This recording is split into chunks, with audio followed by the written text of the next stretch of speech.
the July 24th, 2023 Goffstown Select Board meeting. You could all please join us in the Pledge of Allegiance. Pledge allegiance to the flag of the United States of America and to the republic for which it stands, one nation, under God, indivisible, with liberty and justice for all.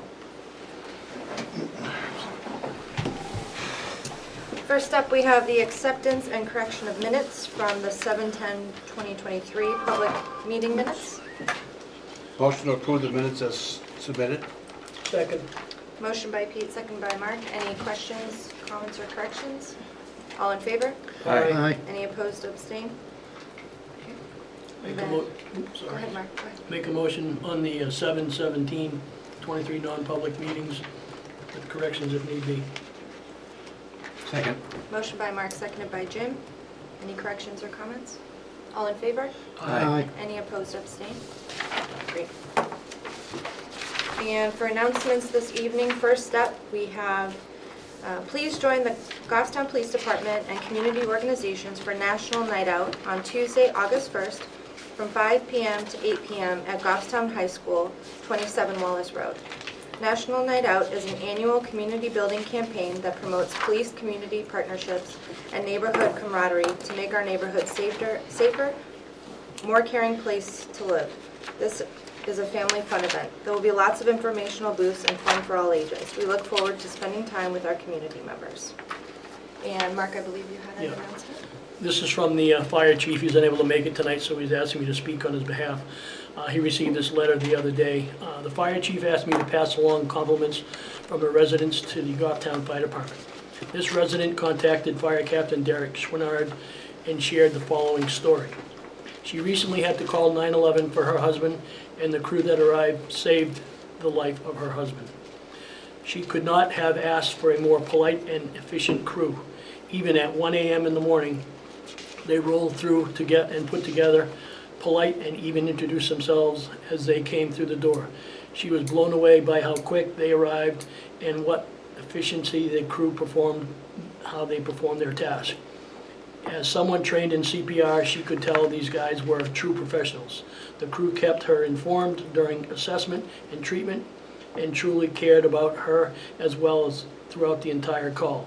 She successfully credits the crew with saving her husband's life that morning. Captain Schwinnard was able to track down the call and identify the crew as they responded.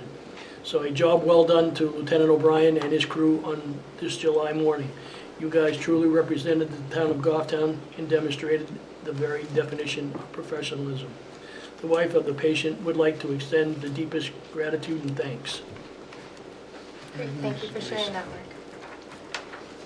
And then also for some community department, municipal department kudos, we also had some very nice things said about the town clerk's office and also DPW this week. So thank you for sharing with us when our staff go above and beyond. Derek, do you want to start on the... Yeah. Yeah, we have a little bit of time. We can start on the administrator's report. Okay, we are at, see, page 13. With your committee meeting schedule. On Wednesday night, HGC is meeting at Grassmere Town Hall. Yep.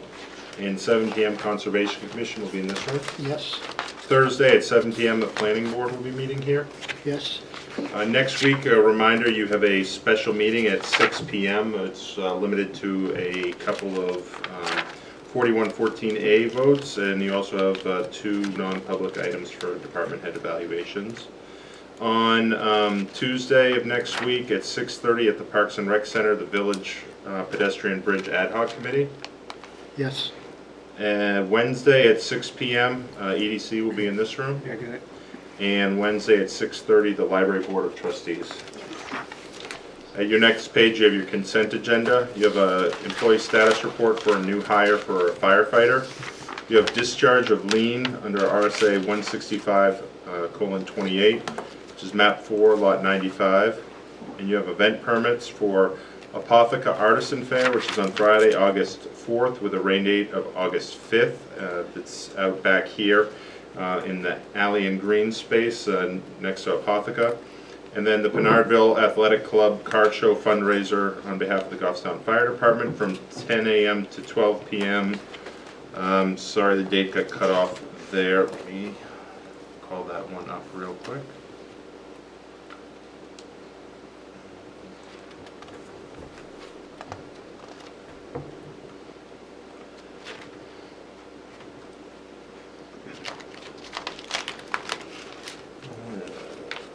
I can pull, if you want to pull that one, we can, it's not on the signature folder either, so I can see that till right now.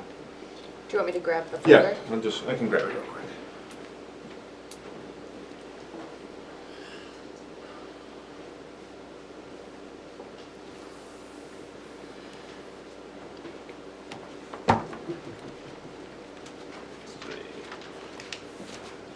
So that one was for Sunday, August 20th.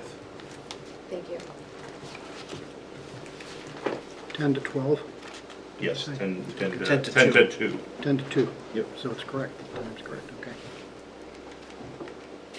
Went last year, it was quite a turnout, and they had a lot of nice cars there, so.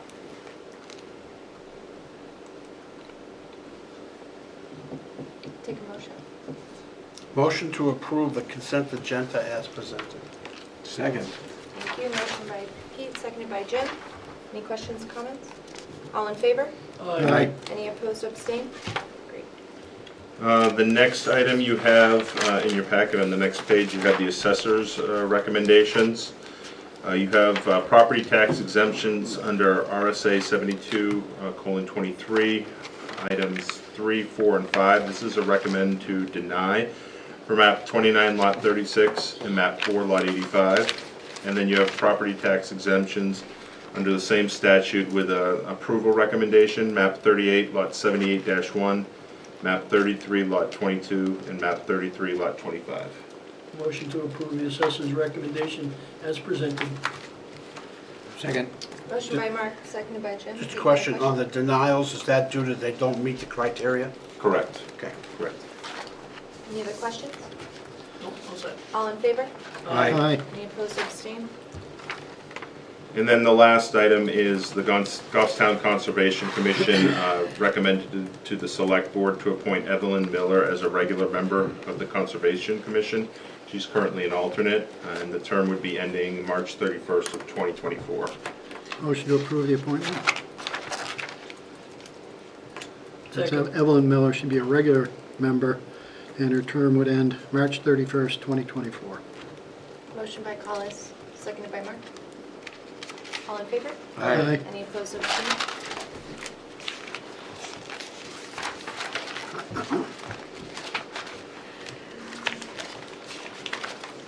So it looks like we still have a few minutes, but, no, that's an appointment. I think we need to wait. No, I think we can get started Scott, and give would you you plenty like of time. to come on up? We do have 3 minutes for public comment, so I'll have you pause at 6:10. Get started. Thank you for letting me come and speak with you this evening. So you're on page 1, but I also printed out color ones for you as well and placed them on the table. Thank you. So as we've been discussing, I've been working on an update of value, an update of assessments. Value is what it is, and my job is to analyze that market value and then update assessments to reflect market value. I have completed the preliminary stage where I've essentially updated every single assessment in town. I have changed those assessments in the Vision database, so they are now reflecting the new assessed values. I have disabled access to Vision to everybody except myself and Jody Morrell, my assistant. So no one else has seen those values with the exception of the two of us. And I'll be honest with you, I'm probably the only one that has seen the majority of those values. The assessments have increased in town by about $1 billion. This is a result of what has been happening over the last 5 years in the real estate market. Property values have been increasing at an accelerated rate. I've been in this business for 36 years now, and I have never seen a market as aggressive as we have seen over the last 5 years. We've had periods where I've seen the assessments or the values increasing by as much as 2 to 3% a month. And that hasn't been consistent. We're seeing a very seasonal market in Goffstown right now. Starting in May till probably about mid-August, property values seem to jump significantly. Then they slow down through the late fall into the winter, and then once again, starting in May, they take off again. That's happened again this year. I'm assessing everything as of April 1st. So even though we are starting to see, again, an increase in the market, I am not reflecting what has been seen since May of 2023. So you are going to see some sales that my assessments are below, because the market, again, has jumped again. It's very difficult to keep up with what's happening out there. I've given you some information about what I've seen, what I've analyzed. Single-family homes since 2018 till April of 2023 increased by about 54% in value. That's actual sales prices. Residential condominiums, about 62%. Manufactured homes, they're a little bit more difficult. You really can't look at these numbers and you know, they have not gone up by 112% on average assessment, but they're going up about 80%. So there are going to be shifts in proportions of taxes. Anytime you do an update, you're essentially recalculating each person's portion of the taxes. I don't increase taxes, but I may increase someone's portion of the taxes. I may decrease some people's portion of the taxes. Just in general observation, I do expect manufactured homes to see the largest percentage increase in their portion of the taxes. Scott, I'm sorry, can I just have you pause for Sure. 1 second? At this time, we'll open it up for public comment. Is there anyone here who wishes to speak for public comment? Seeing none, we will close public comment. Thank you. Okay. Thank you very much. So as I was saying, you know, we are going to see an increase in the portion that manufactured homes pay. We're also going to see an increase in some of the residential condominiums, mostly the smaller, lower valued residential condominiums. They are going to be seeing some increases as well. Another category is multi-family homes. They are going to be seeing an increase. Commercial and mostly retail and offices are on the other side. They're going to be seeing a decrease in their portion. And again, even though I say that most retail and offices will see a decrease, maybe not all of them. Because not only am I adjusting for changes in the market, if I discover a property that was under-assessed for some reason, well, I'm adjusting that as well. So even within categories, you may see something a little bit different. I've also given you a pie chart. It's on page 2 and then on page 3. This shows the total values by category. And as you can see, by category are non-residential properties, commercial, industrial, and utilities, is dropping. It was about 14% of the total tax base. Now it's about 12.5%. And again, that is to be expected when you have a aggressive market like we've been seeing, because it's the residential properties that are increasing at such a great rate. It isn't your commercial industrial properties. They tend to be relatively stable. They have increased. The total value of commercial industrial has increased, but not at the same rate that we saw residential properties increase. I mean, I could go on for quite a bit explaining everything I've done. I know I have a limited amount of time, so instead of continuing, I'd really like you to ask me what questions you have at this point. I had given you a complete list. There was only one that I gave you, so you could look at some of the values. I will be posting that list online tomorrow, unless for some reason you don't want me to, and that is your prerogative. I'm also going to post online some of the most recent sales, so people can start to look at and see what properties have sold for. And then the third thing I will do is I'll be updating Vision online software with the most up-to-date values. And there'll be some instructions on there for people so that they can see what the current value is and what their previous value was. My first question is on your property tax type. You got, I imagine it's single-family residential lower and higher. Is that what that stands for, SFR? I'm sorry. On page 4, the top 2 categories of the Oh, okay. property types. Okay, yeah. What this is, again, I just broke down into different categories, so it's a little bit further than that was shown on the pie chart. The single-family residence lower is the lower valued or lower assessed properties, the lower 50% essentially, and the higher is the higher 50%. So you took 50% and then called that lower, and then 50% was called higher. Basically, I found the median assessment, and I just put them into 2 different groups.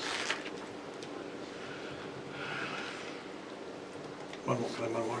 Yep. Or Mark, you got, no? Now, when you do condominium and manufactured homes and you increase those so much, they don't require as much town services. Does that make a difference in the valuation? No, it does not. When I'm looking at market value, I'm looking at actual sales. I cannot distinguish between the level of service. That is not my assignment. I know there's always the concern that manufactured homes and condominiums don't receive the same level of services. That's a legislative problem. That's not something that I can address. My job is to assess based on market value. Now, one of the things I would like to point out on condominiums, the change in total value of condominiums is 70%. But I would like to point out that Angel Point and Villa Lane were not at 100% complete in 2022. So a lot of that increase in the condominiums is because of those brand new condominiums. Not the case, unfortunately, with manufactured homes, but it is with that particular category. Now, with the pressure on rentals and low-income housing in the state, increasing the condominium fees or assessments, doesn't that actually almost counteract the state's initiative to try to get some low-income housing? If you raise those tax prices, the tax, I understand it doesn't mean necessarily tax dollars are going up, but eventually it increases. Doesn't that hurt the lower-income people from getting a place to rent, whether it's a condominium or? Well, all right. I understand what you're saying and the question you're asking, but that is not a consideration that I can have. Again, my job is to look at what properties are selling for right now and analyze that and then come up with an assessment that is going to reflect that. You may be correct in that, but one of the things you got to understand is that when you have an up market like this, it's usually driven by your single-family homes, okay? And you have a single-family home that was selling for $400,000, now it's selling for $600,000. That's a $200,000 increase, which is a 50% increase. It's a big increase. What happens when you have that type of a market is your lower valued properties, your manufactured homes, your condominiums.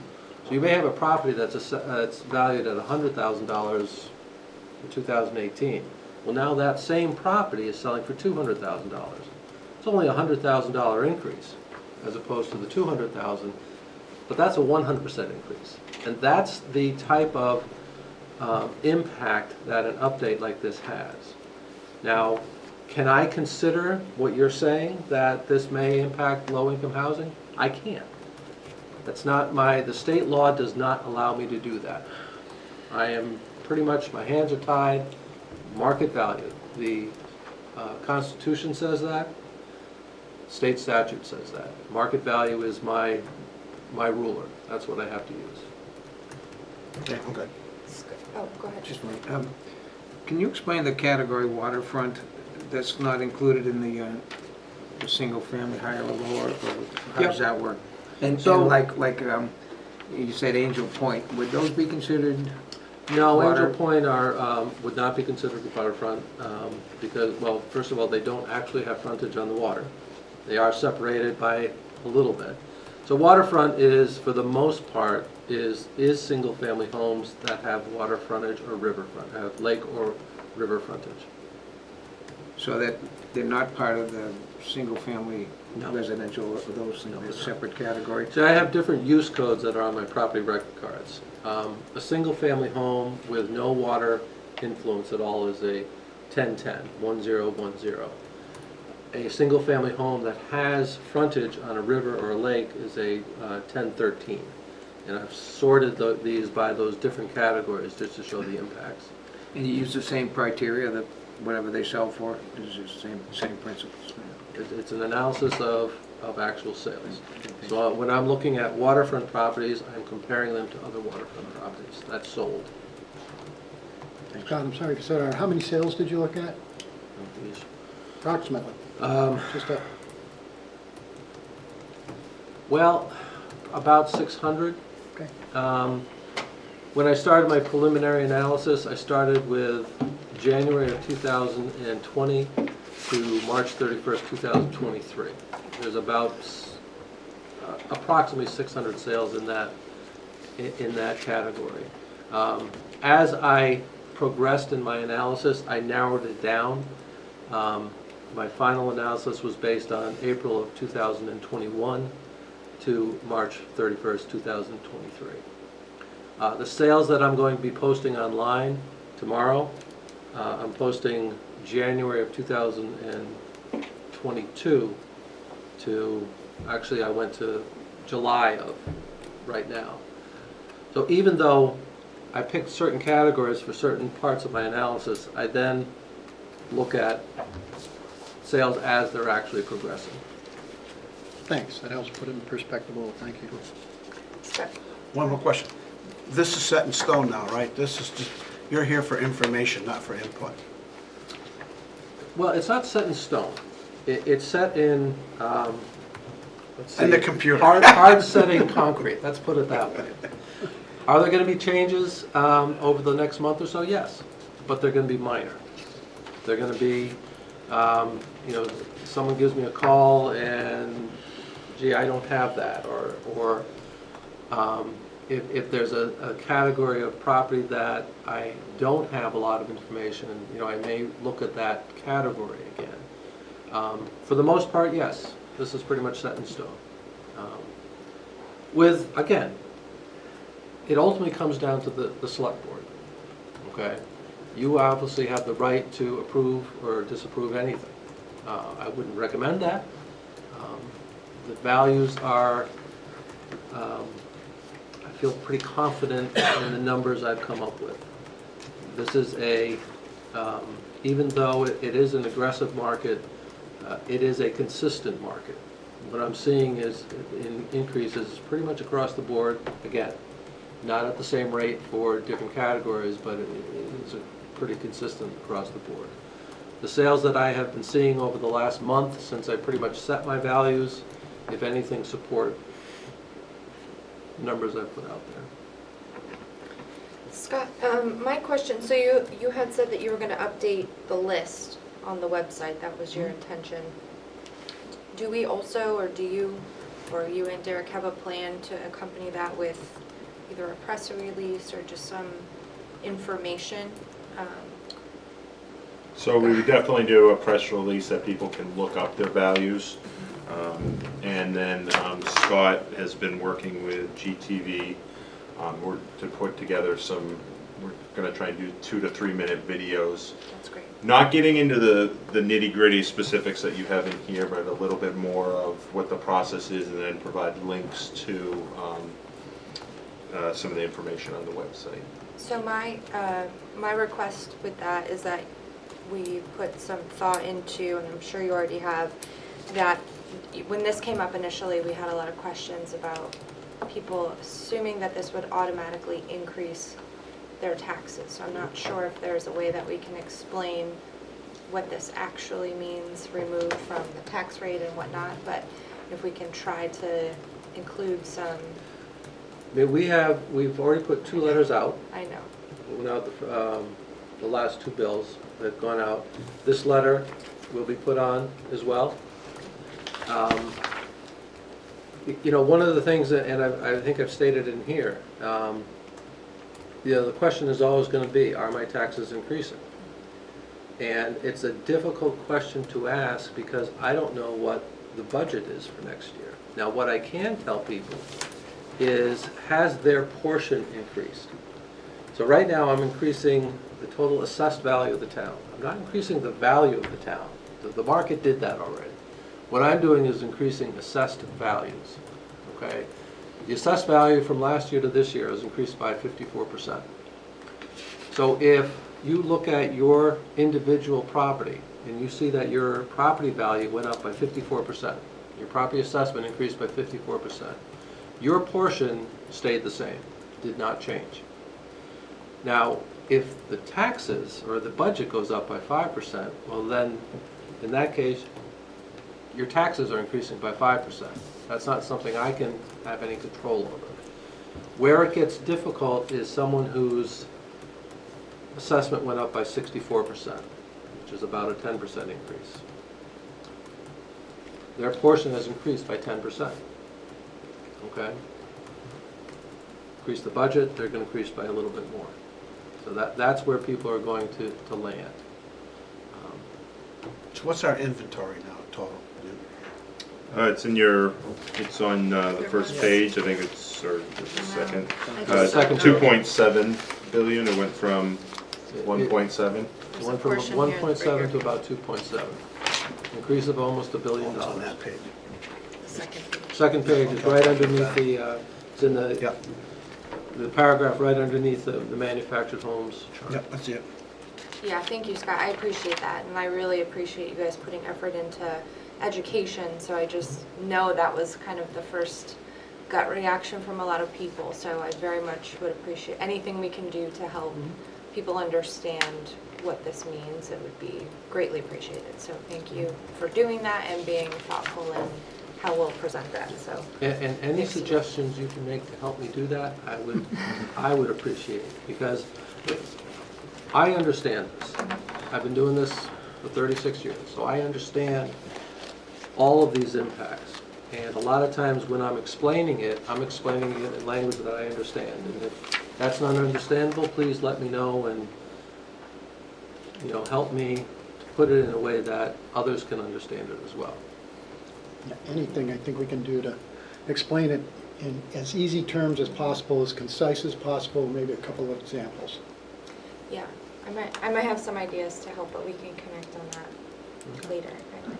Yeah, I'm concerned about the people down in, that on fixed incomes, how they're gonna take it, because that really, those are the people that No. are in those manufactured housing things that. Yeah, can you speak to credits and Right, exemptions? so one of the things I would like to point out is we did increase the amount of the exemptions for the elderly exemption, okay?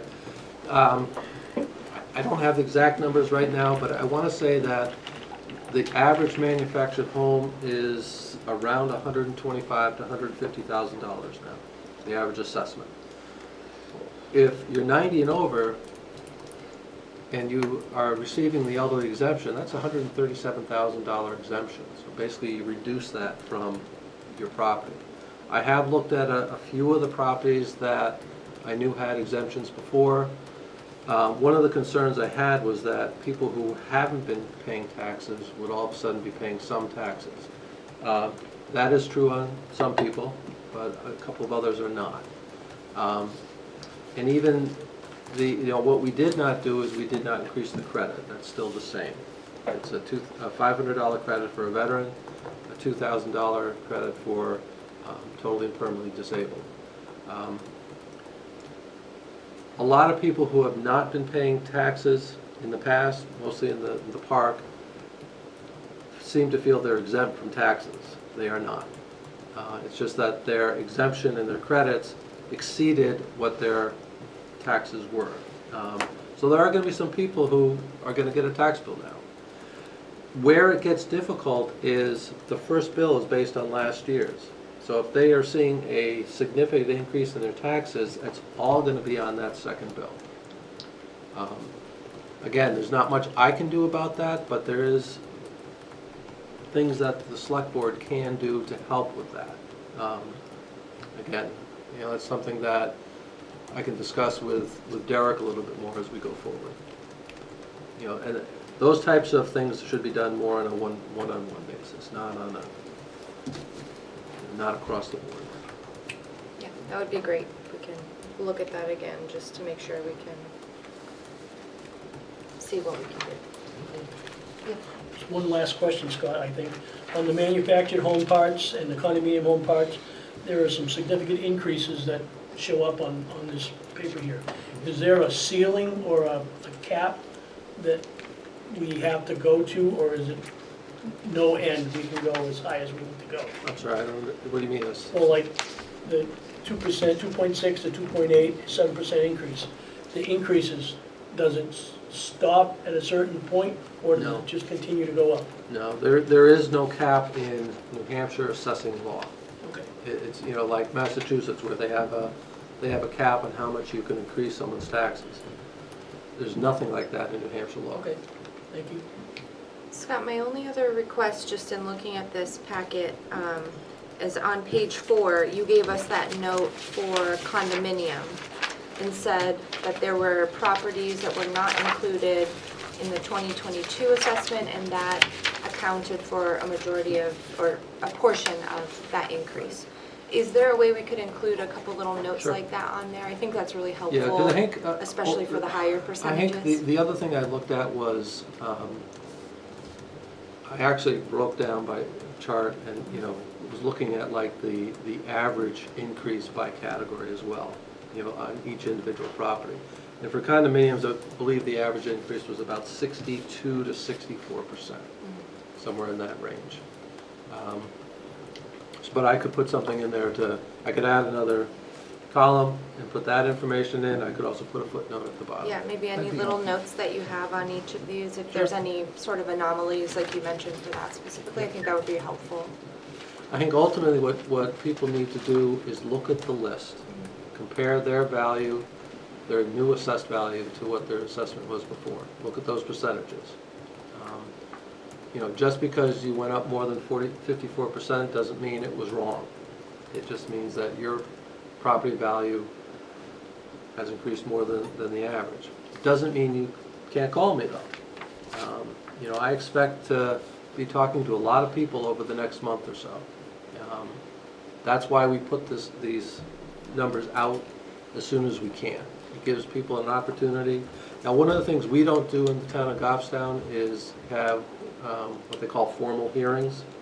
Some towns do that. It's usually when you have a revaluation company come in and do all the work. I'm here 5 days a week, 8 to 4 every single day. I can be here more often if I need to. If people have questions, call me. You need to come in and talk to me, come on in. I'm glad to do that. That's why I'm here.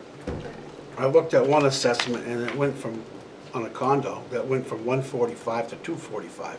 Seems like a large increase, especially for a lot of those condos are renters in there, and they're gonna feel the pinch. We had a condominium that's just up the street. It's just sold for $280,000. I'm not assessed that high on that particular condominium. But yeah, I mean, I know it seems surprising to you, but when you say a 145 to 245, that's what we're seeing. Timberwood has gone up quite a bit. Again, it's... Yeah, okay. The changes are fairly dramatic. Does anyone Afraid our else- room's gonna be full here the next few weeks. Yeah, This is a lot of work, Scott, so thank you. I'm sure you're going to be very busy the next month answering questions and phone calls. So if you wouldn't mind, if you and when hit a lull, just coming back and letting us know how that process went, if there was kind of any ongoing points of And even stress here that we even can the look next at. month is not the end of it, Right. okay? I said if and when you hit a lull. No, I know, but, again, there's, the next month, people can come in informally. Then there's, once tax bills goes out, there's the abatement, In 2018, when we did an update, we had a reduction in the tax rate, okay? I had 10 abatements that year. We're gonna have a lot more this year. Yeah, you can just keep us informed, or, if there's something we can do to help. Okay. Was that public hearing scheduled for a time? It was scheduled for 6:30, so. Thank you very much. There we Thanks, go. Scott. Thanks, Scott. I'm sorry, did I miss a time? No, there's no time down there, that's why I Oh, asked. okay. That's possible. Let's see.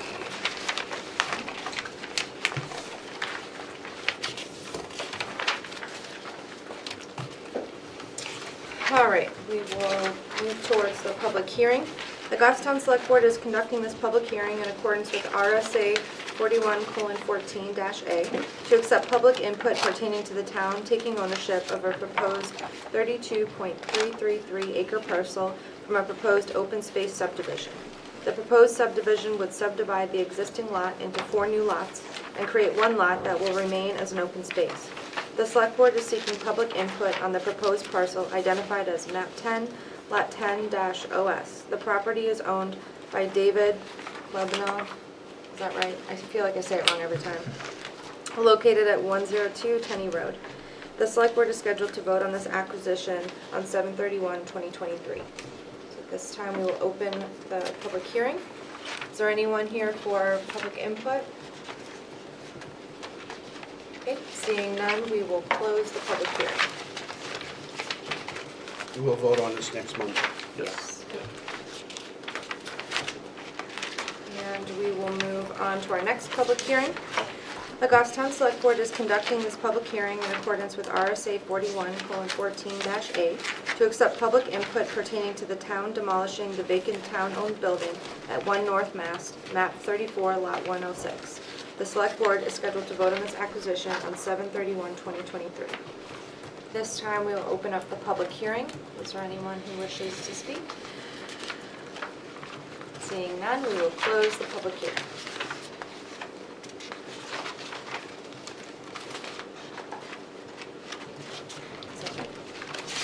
Did we get the grant for that? The demolition?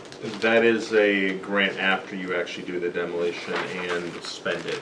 So we will be submitting for it after it's done, because there are still funds available under that. Great. We're actually still waiting to hear back on the mill property on that grant as well. Great, thank you. Okay. And we made it through our town administrator's report. So we are on, let's New see, business? Or, new business. Does anyone have any new business? I kinda do, but I kinda wanna bring it up. I was kinda gonna do it over when we talk about the invest municipal, but maybe I could just bring it up now. There's become a situation over at Roy Park with some trees, and it's gonna take $9,700 to fix it. And he's got a small budget, and I'm not sure that his budget can Handle that. can handle it, but he'll have to, squeak through the rest of the year. So I was just hoping when we get to this part, we could maybe put that in there. Does that qualify, Derek, you think? That would be regular governmental services, yes, so it would qualify. And I can add that to that list. Since it's a small amount, I can also talk with Danielle and Rick to see if it's somewhere that we perhaps can transfer from the current budget as well. That's an option that's available to you as well. Just $9,700 is a lot out of his, but he's got the smallest budget in town, and you take a hit like that all of a sudden, the trees are hanging over a property owner's I guess they even have a pool there and stuff, so there's a concern that there could be some damage. So, something to consider. I'll add that to the list. Okay. You know, I'm sure Rick can find it in the budget, but like I said, that means he's got to squeak through another stuff.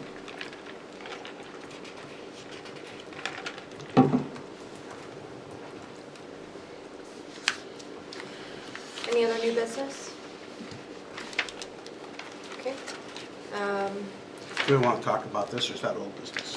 Well, yeah, is it on the action? Is that what we did this? So you had, under old business, you Yes. had the employee pulse survey, Uh-huh. and then That's on the action. that's on the action matrix, the list of projects. So we'll get to that in just a second. So for old business was the pulse survey questions that I had put together to see if we could have a discussion about our employee wellness survey is what we titled it last time we did it. Doing that again and what kind of information we were interested in. And then also making some decisions on if this should be by department or if this should just be open-ended. Have we got any back yet? Well, we haven't done it, so Oh, we're okay. deciding what kind of questions we would like to include. What's the survey they're working on now? So That's a that- compensation analysis. Okay, so they got that one going. Right, so the intent would not be to do this right away, but finding an opportunity where there wasn't survey stress, I could say, on the employees. But more so, when we went through the wellness survey the last time, we found that information useful and seeing kind of what we wanted to hone in on this year. So what are you looking for, feedback? Yes, yeah. So is there any specific categories within this that you, as a select board member, are interested in knowing from our employees? I got a question. Can we ask them to rate their physical health? I mean, we can, It's a little dicey. yeah, These are gonna be anonymous, right? right. Oh, okay, they're anonymous, all right. Yeah. So, do we just want to target some certain things, or you want to go through each and every one of these? Well, that's why I'm asking. So typically on a pulse survey, it's recommended like around 20 questions is usually a pretty good question amount. That's not to say that that's the standard. We could really do whatever we'd like, but the longer you make it, the less Participation. full yeah. participation you receive, usually. So these were just different categories. I pulled some of these from just kind of standard employee satisfaction, pulse survey type of questionnaires, as well as looking at the old or the past employee wellness survey that we did. I think it might be helpful to have a copy of that to see what questions we asked before, and see what kind of participation you got in those answers, and then you can actually go to these. Well, we have, yeah, do you want it? Yeah, I think that's what we should do. Are you looking to finish this tonight? Is that what you want to do? I mean, we're not going to do it till Yes. later on, right? Or at least have some discussion on it.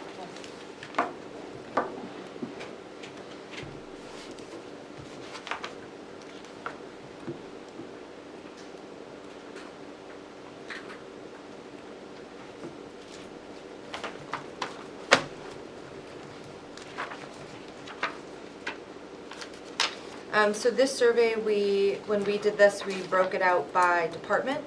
So there's one for each department of responses, and then there was a total matrix that we received.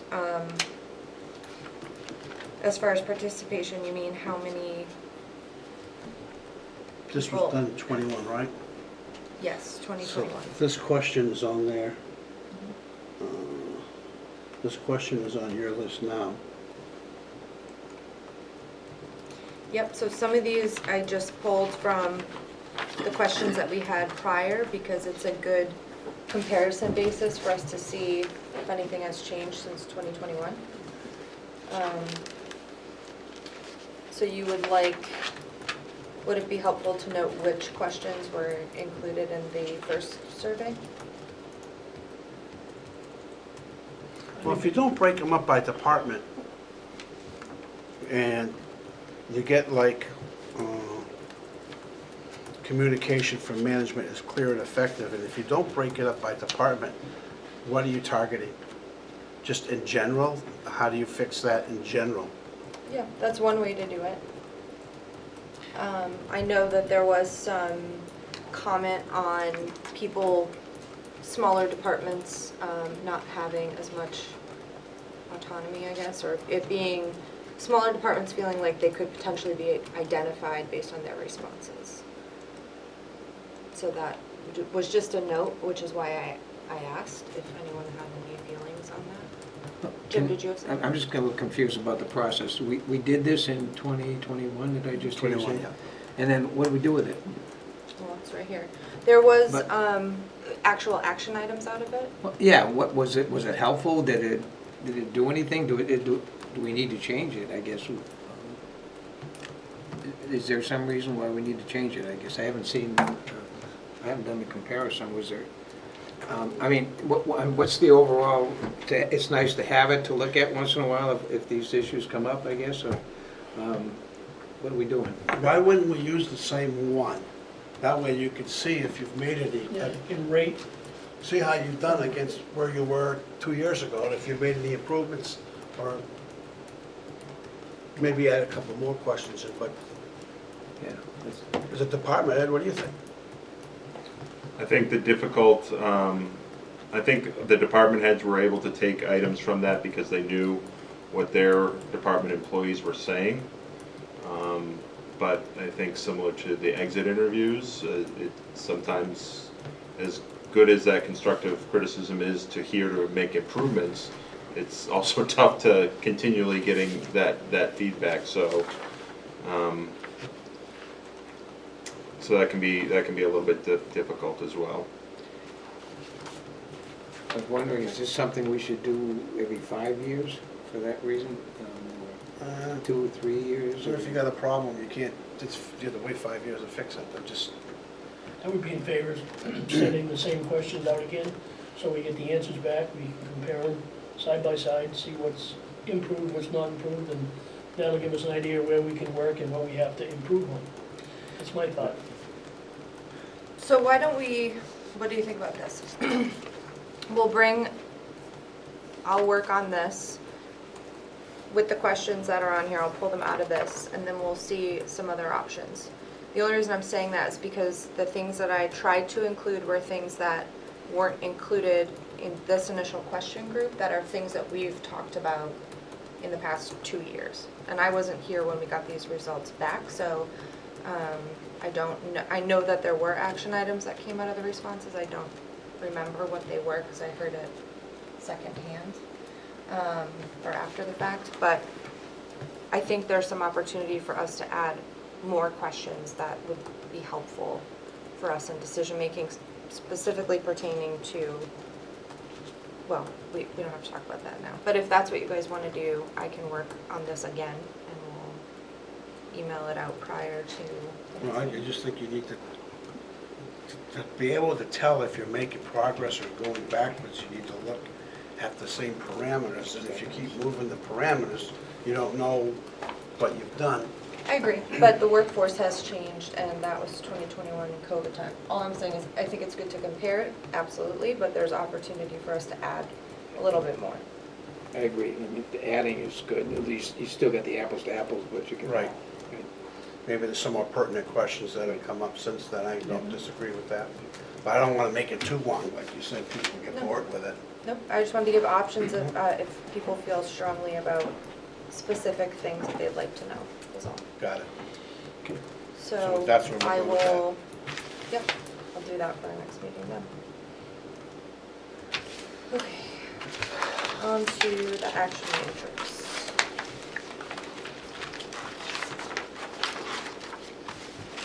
First up is the Goffstown Police Station. I don't have any updates on that For county land? for county I land. think that was. Ad hoc committee for protecting bridge, I am meeting with Rotary. I have a meeting set up with Rotary. When's that be? On the 8th, right? It's at their next meeting. I have it down, it's August 2nd, I think, or...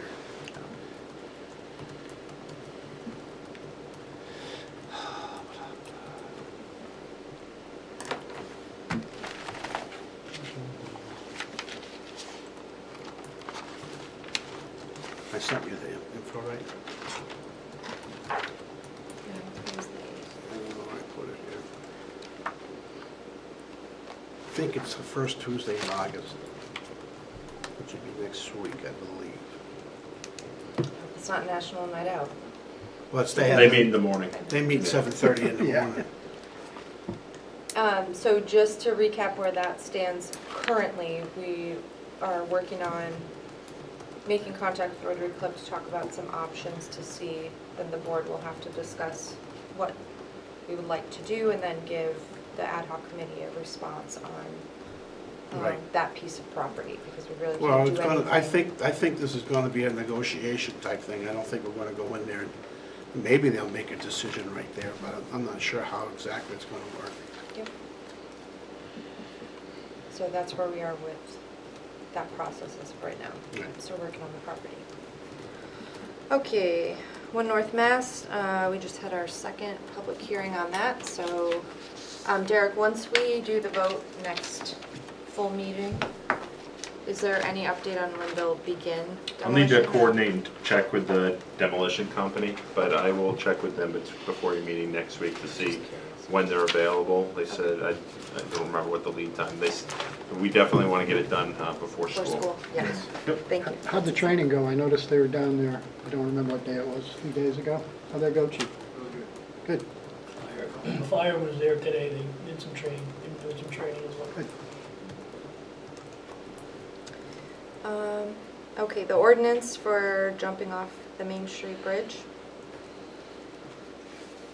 Is there any progress on redlining that? Yeah, you have it, says here. it was put in your packet, a red line copy, Sorry, It's right here. I didn't see it. Okay, got it, thank you. as well as I put in a copy of the data from the police chief between 2006 and 2023 for the number of reported calls for service.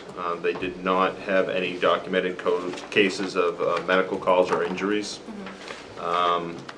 And then, like I said, really the red line would be more of a, really doesn't change much than what was done in 1977 and 1990, but it would put it into a format that's similar to your other ordinances, as well as identifying where the authority for this comes from, that kind of thing.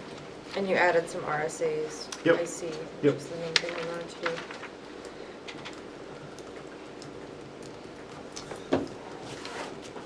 Yeah, this is good. So does anyone have any input or thoughts on this update? Do we have to have public hearings on it, Tom? We have to. If you want to move forward with the red line changes, you would have to have 2 public hearings and then a vote. I'd make a motion to go forward with a public hearing process. And if we need to second that, I'll second it. Based upon this red line document. Yeah. Great. Derek, can we coordinate for 7:31 to see if that's, I know we have a handful of public hearings. That should be. Unfortunately, we won't have enough Oh, to post. you're to right. post, Yep. but what we will do is we do have enough time to post for your 2 meetings in August with a vote in September. Okay, that sounds good. Motion by Collis, seconded by Mark. Any questions or comments? Jim, do you have a question? Yeah, I'm just kind of thinking maybe that, I see the numbers are very low for reported calls. I assume there's no convictions or prosecutions, and all these kids? So we're talking about sending them to juvenile court? I've been jumping, I was jumping off that bridge when I was 8 years I know. old, so I'm the wrong guy to ask.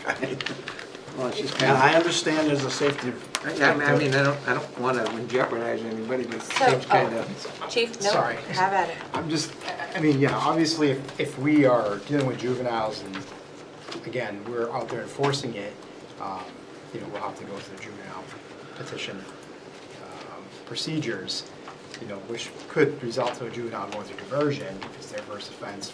But yeah, typically, us going by and nudging them to stop jumping off the bridge because there is a town ordinance works. Seems like this summer's been a little bit more active than the last several years, so. so it's probably better to have it than not to have it, but it's, yes, no?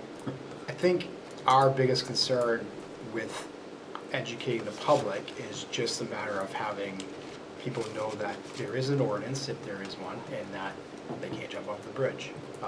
And then, if we're, that's why I said, even if we're gonna continue with it, we need to take those abutments and add that as well, because they just go from the bridge to the rail trail and jump from there. But to my knowledge, we haven't had any med calls there, we haven't had any serious issues. I think we've had more scarier things in the Punta Regatta than the bridge jumping, so. So what, did I hear you say we should add the abutments? My opinion is if we are going to redo this ordinance and we are going to, we should probably incorporate the abutments to the rail trail, and I know we talked about potentially talking to the Rotary, and because they can use their property there as well. Because I think what happens is if it's just the Main Street Bridge, just that section, and we say you can't jump off the bridge, they just move right over to the abutments, to the rail trail. It makes sense to And me. jump from That there. makes a lot of sense. So- we've included the abutments on this ordinance, They were not included on that. so we better do that then too, Yeah, right? I'd add that. If that's Do what we have the right to do that on private property? I don't think so. I think we have to talk to Rotary to do that. And the rail trail. Town owns We the own rail that. trail, so Town- you have we own that, you have yeah. the authority to. On that That's on side, that Yeah. side. Yep. So that's something, Add that to your discussion. yeah, I'm going to, I mean, I've got a few things I've already Yeah. thought that I could use, you know, to talk to them about. And again, our thing for the police department is, we're not coming out there with a heavy hand to, you know, arresting kids off and other people on a summer day, you know, and ripping them off the bridge and handcuffing them. We're there to enforce the ordinances that you all put together, so, and we do. Really, this is about limiting our liability to the greatest Right. extent And I think you possible. got the right balance I know, there. with the Yeah. exception of 2023, they're really low numbers, it only takes one. Yep. You could say that about anything, then, I mean. Yes? I just want to mention, though, that the primary reason for updating this ordinance is because the ordinance from 1977, is that what it was? Yes. It's just so outdated that we Right. felt it pertinent to add the RSAs and things of that nature, so. So, So there's a motion on the table. What, do you want to table it? Well, I mean, we gotta change it, right? We gotta- So I would like to still move forward to public hearing, because we can change it at that time. That was Can the we do motion. that? That was the Because motion. we can't just include Rotary. I know Jim was asking if we should, or, I don't know, table it. I don't want to. And that's going to what meeting? That would be your August 8th meeting and your August 22nd meeting. I can happily add in the town-owned rail trail abutment, and I can put an inquiry in if we can regulate off of private property. Certainly you can, but But the motion was to go forward with this red line copy. So if other issues come up, we can certainly revisit it, like the abutments and anything else we may hear through the public hearing process. So, yes. Yep. Motion stands. Motion by Collis, second by Mark. Yep. Okay. Yep. To move forward to public hearing. All in favor? Aye. Any opposed, abstain? Okay, great. Okay. And next up, we have the proposed projects for the Invest New Hampshire Municipal per unit grant for $630,000. Derek, could you just give a little bit of history for us? We accepted the funds and you asked the department heads to put together some options. Yeah, to start brainstorming, and I think that's what you have here, is just that initial list, to kind of show you what the department heads are looking at. The one that I'd ask you to look at is the one that's labeled revision number 1 in the bottom right-hand corner, because Rick provided numbers to me that I didn't put in the first one, so he brought that to my attention. Most of these are still in the very early stages, as you can see, because they don't have prices attached to them. And as we proceed, we can add more to them, add more information to them, or if the board has any specific questions.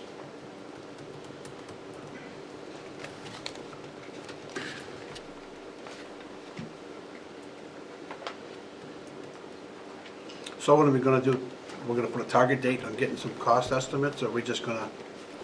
The funds are not part of the operating budget. They were accepted under unanticipated funds, so they kind of sit outside of the budget for, so I guess it would matter on what your timeline is preferred.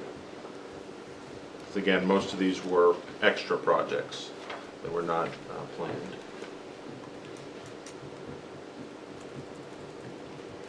One thing I see across the board is new flooring, paint, and things of that nature, sort of like upgrades or refreshes to most of the buildings.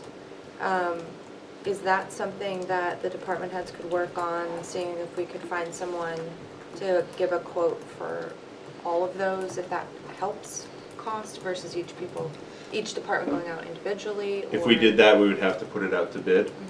Mhm. Because I know I have sought out quotes to do the upstairs hall here and Okay. was prepared to move forward in the coming weeks. But just my building alone, when you add in the other buildings, it would exceed Well, the that's separate threshold. though. You already have that budgeted, right? No, I do not. I was gonna do. Out of this money. No, I was gonna do it out of savings in other places in my budget. Okay. I was just thinking if we could do it all at once. But. We definitely can. It would exceed the purchasing policy threshold. We'd have Yeah, to that's develop a bid spec and put that out. That wouldn't be the worst thing in the world.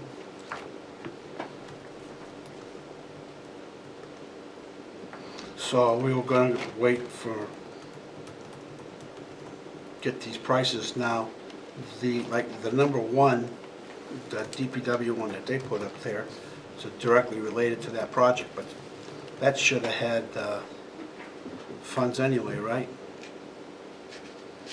I'm sorry, what's that? The DPW one for the sidewalk rehab and connection between Western Union and Pleasant Street and Bog, that kind of directly comes into effect to that project. It is, but it was never part of the planning board approval. There were no off-site improvement fees for the sidewalk. The off-site improvement fees that were collected as part of that project were related to the roundabout at Pleasant Street and Main Street, not sidewalk. This is It's not a roundabout. the intersection. There you go. The intersection. I fight that all the time. It's not a roundabout. So this sidewalk rehab and connection down to Pleasant Street and Bog is a completely new project that Adam has identified.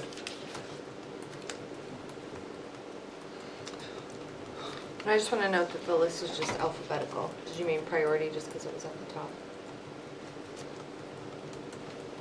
Interesting. Huh? I didn't know if you said the first priority. No, Like if you that did, meant- no. Oh, okay, okay. I was wondering if that was covered by impact fees, but as Derek said, we used the impact fees when we redid that intersection. That accurate? That is not accurate. Those funds have not been used to date because they did not improve the level of service at that intersection. The town has collected those and tracks those separately, and they would be used at the time the traffic, the level of service at Pleasant Street and Main Street is upgraded. I'm confused now. They did, when, So that's to improve the level of service? yeah, Right. yeah, those funds were collected to improve the level of service. So when they did the work that they did up there, one, that project was still kind of in, it was still being considered by planning board.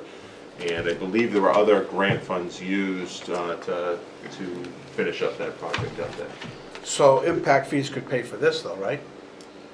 Impact fees could be used for this, yes. Right now, the road impact fees, Adam and Danielle have been asking for a transfer of about $10,000 a year to bring those across as a revenue. and we budget for that as a revenue to offset the road plan. But I thought impact fees had to be used within a certain time frame. They do. They have to be used within 6 years of collection, and that's why they do about $10,000 a year, and that keeps them up to date.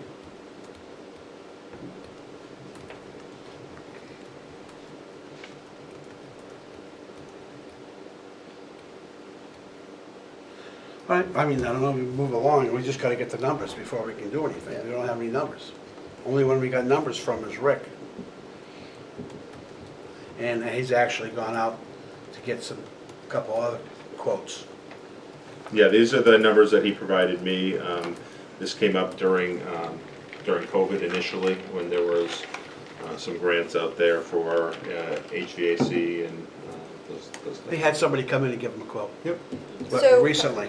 Parks and Rec is looking for 2 mini splits, is that why it's the same description? No, it's 2 different parts of the building. One part is for the offices, and one part is for the basketball court. So the basketball court would have 2 mini splits, and then the offices would have a single mini split. And Fire is asking for 2 or 3 mini split units to Station 19? Yes.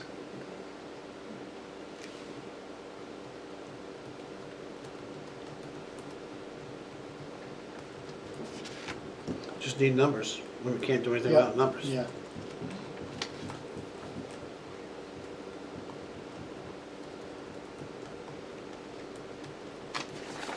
Derek, we have a vendor who does the fob access, right? Because it's specific for the We have wiring and used, that. we have used an electrician to do quite a few, because we've done maybe 1 or 2 doors a year, so they know how to wire them, and we have used them, and then IT does the technology portion. So actually, IT is ordering the actual parts, but then we have the electrician come in to wire the door.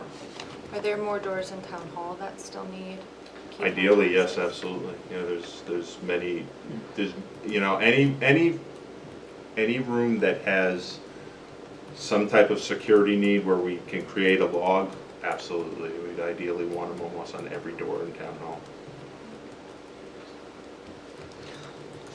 I only Okay, ask well, because we Fire can't do has a anything with bunch. this until we get numbers anyway. I mean, it just, Yeah, how much, We can look at this how all much of the day. 630 are we chewing into? We don't No, know. I know, I'm just trying to come up, like, Fire asked for those, and I know that that has been a need at Town Hall, so maybe, they're very similar projects across the board, so if there's opportunity for us to save any kind of money by doing it, or whatever, if we order it at the same time, yes, Daniel? but we need to get money. I mean, Need some cost find out estimates. the dollars of what I don't everybody's disagree, doing. but we're I don't just wanna go- talking about the projects. I don't think we should keep hammering on it until we find out numbers. I think it's a waste of time right now. Go ahead. We can go and say key fobs, and, oh, yeah, it's a great idea, and find out we're over $600,000 or whatever. So it doesn't do any good to keep looking at this until the department heads come up with the responsibility of giving the numbers for this, and then we can go through and say, okay, no, we can't, let's do this or that, or let's combine this and that.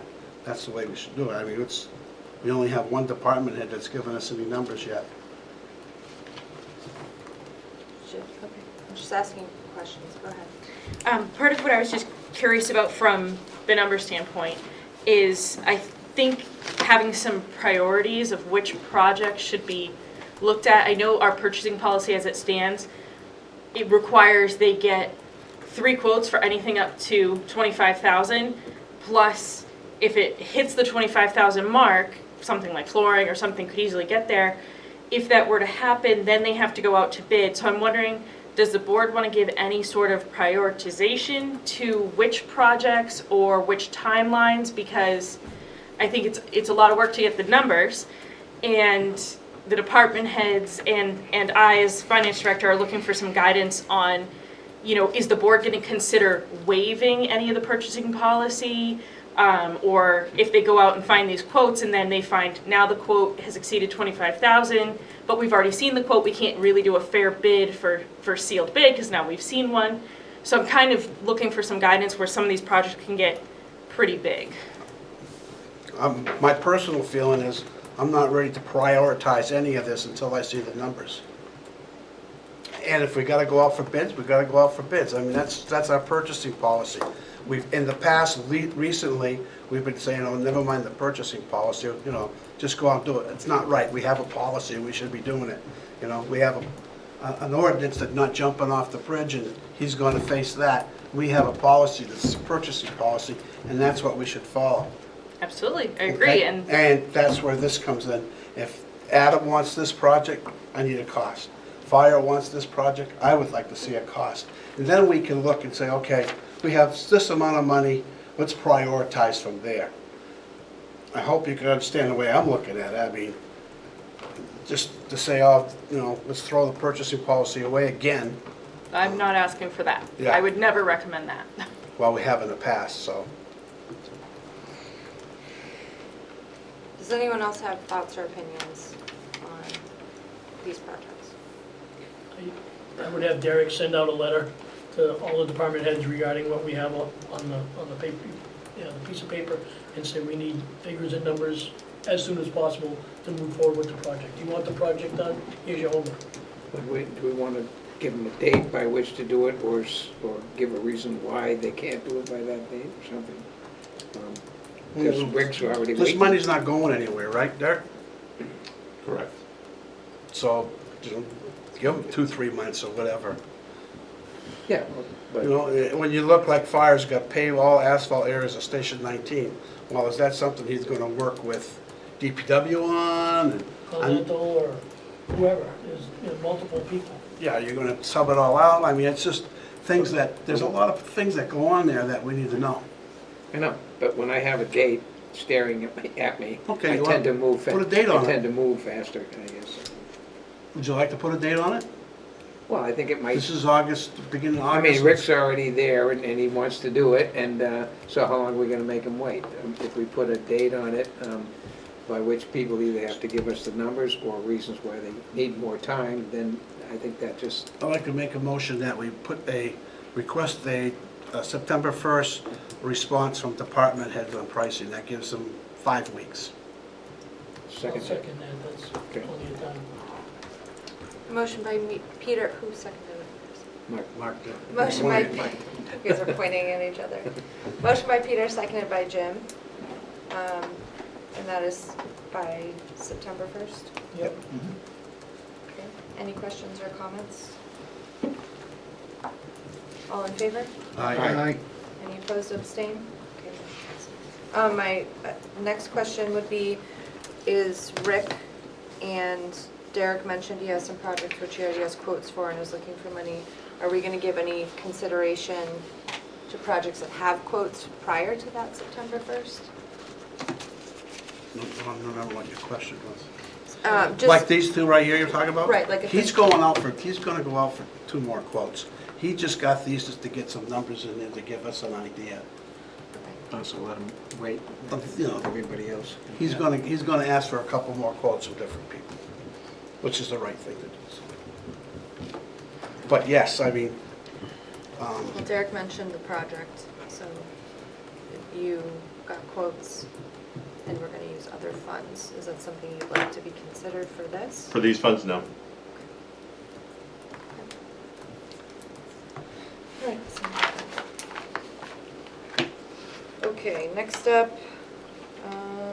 L-CHIP, we had the...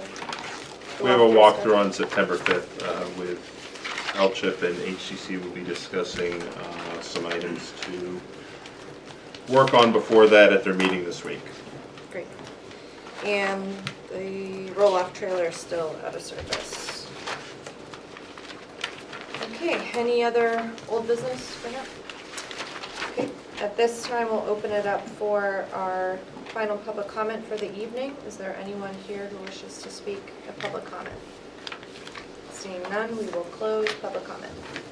Entertain a motion to move into non-public at the RSA 91-A:3, 2A compensation. Second. And add E for consideration of negotiations of pending claims. What? What? E, consideration or negotiations of pending claims. Okay. Okay. Okay. Motion by Peter, seconded by Yep. Mark. All in favor? Aye. Aye. Aye. All right, this ends the public portion of the July 24th Select Board meeting. Joining us.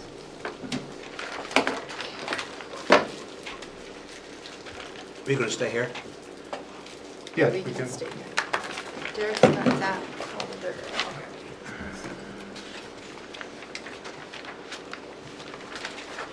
Thank you.